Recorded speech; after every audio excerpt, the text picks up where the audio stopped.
A Korean ship arrives on Japanese shores in the year 552. Inside its hull lies something that will change Japan forever. Not weapons, not gold, but a golden statue of a man sitting cross-legged. Within 3 centuries, this foreign god would dethrone Japan's ancient spirits. Within a millennium, samurai warriors would die chanting his name.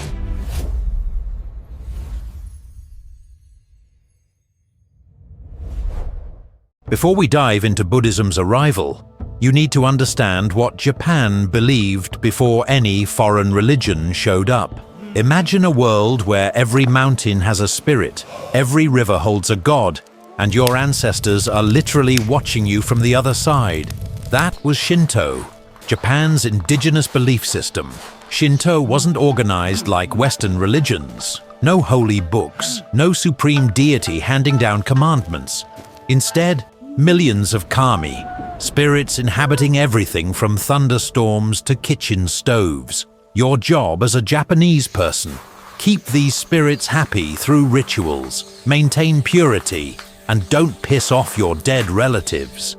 It was beautiful in its simplicity, and it was completely unprepared for what was coming. Now, fast forward to 552 CE.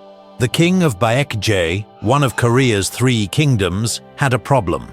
His kingdom was squeezed between hostile neighbors and he needed military allies. So he sent envoys to Japan with the ultimate gift: a bronze Buddha statue covered in gold, Buddhist scriptures, and a letter that basically said, "This religion is amazing, and also please send troops."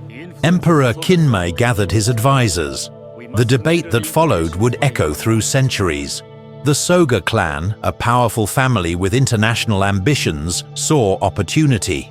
"Accept it," they urged. "Korea and China are all Buddhist. If we want to be taken seriously, we need this." But the Mononobe and Nakatomi clans, traditional priests who controlled Shinto rituals, saw existential threat. "Our land has 180 kami who've protected us since the beginning," they argued. "You want to insult them by worshipping foreign gods?"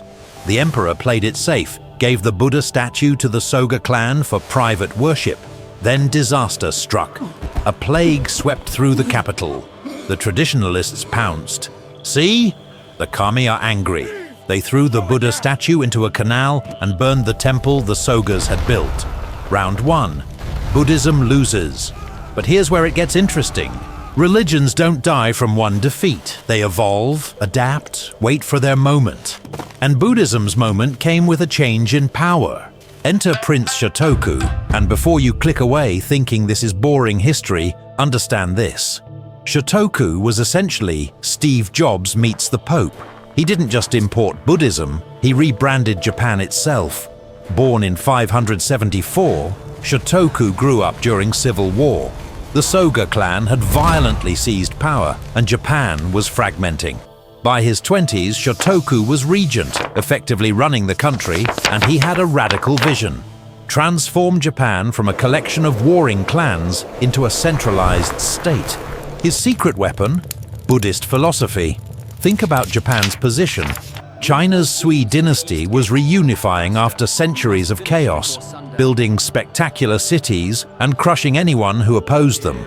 Korea's kingdoms were sophisticated, literate powers. And Japan? Still a backwater where clan chiefs settled disputes with swords. Shotoku looked at Buddhist nations and saw something crucial: organizational power. Buddhism wasn't just meditation and chanting. It came with Chinese writing systems, architectural techniques, administrative models, medical knowledge, and most importantly, a philosophy that placed authority in merit and wisdom rather than just bloodline and military strength. In 607, Shotoku built Horyuji, Japan's first major Buddhist temple complex. Walk through it today, and you're seeing the world's oldest surviving wooden structures. But Shotoku wasn't building monuments to piety. He was building infrastructure for cultural revolution. He sent scholars to China, essentially a Silicon Valley pilgrimage of the 7th century. They returned with everything: Confucian texts, Buddhist sutras, architectural plans, governmental systems, astronomical charts, medical techniques. Japan went from having no written language to producing sophisticated legal codes in barely 2 generations. Here's the genius move. Shotoku's 17-article constitution of 604. It wasn't a constitution in the Western sense. It was a mission statement for how officials should behave. And it seamlessly wove together Buddhist ethics, Confucian hierarchy, and Shinto reverence for the emperor. Article 2 literally states, "Sincerely reverence the 3 treasures, the Buddha, the Dharma, and the Sangha." The prince made Buddhism official policy while cleverly avoiding the angry kami problem by never suggesting Shinto should be abandoned. But Shotoku did something even more revolutionary.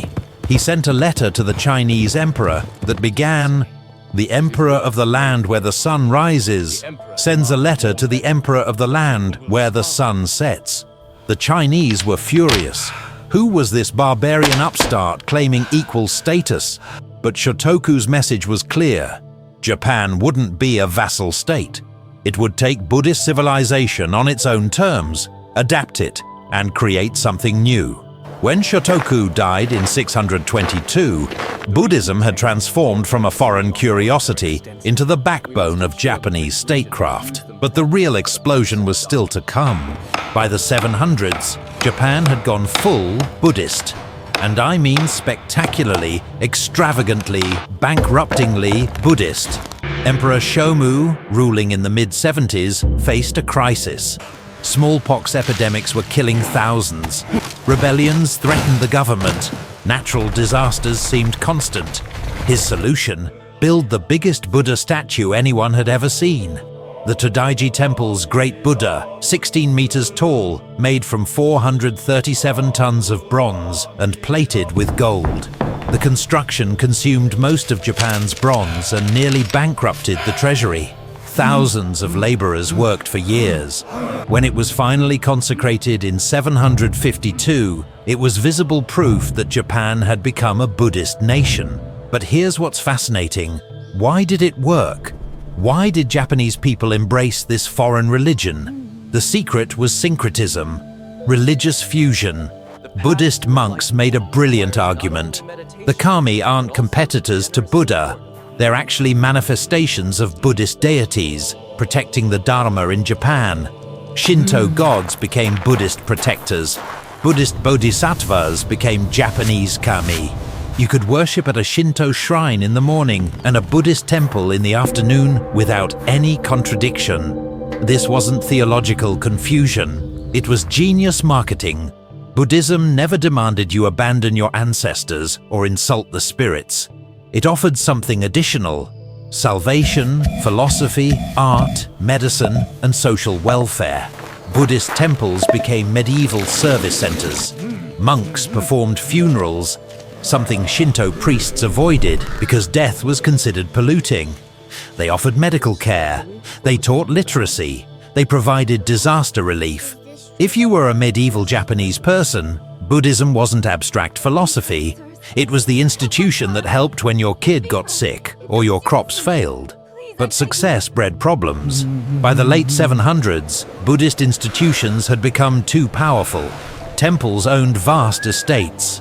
Monks influenced imperial succession. Some temples even maintained armed forces. The monk Dokyo became so influential that he nearly convinced Empress Shotoku to abdicate and make him emperor, a Buddhist priest on the throne of a supposedly divine imperial line. The government panicked. In 784, they literally moved the capital from Nara to escape Buddhist political power. The new capital, Heian-kyo, modern Kyoto, was supposed to have strictly limited Buddhist influence. That lasted about 5 minutes. Instead, Buddhism evolved again. If urban temples were too political, take Buddhism to the mountains. Enter the Tendai and Shingon sects, esoteric, mystical, practices involving mantras, mandalas, and secret initiations. Now we hit a contradiction. How did Buddhism, a religion preaching non-violence and compassion, become the spiritual backbone of samurai culture, arguably history's most romanticized warrior class? The answer reveals something crucial about how Japan transformed Buddhism. When the samurai class seized political power in the late 1100s, they needed a Buddhism that matched their lifestyle. The Pure Land sects provided one answer: you're a warrior drenched in blood, no problem. Just chant Namu Amida Butsu, praise to Amida Buddha, and you'll be reborn in paradise.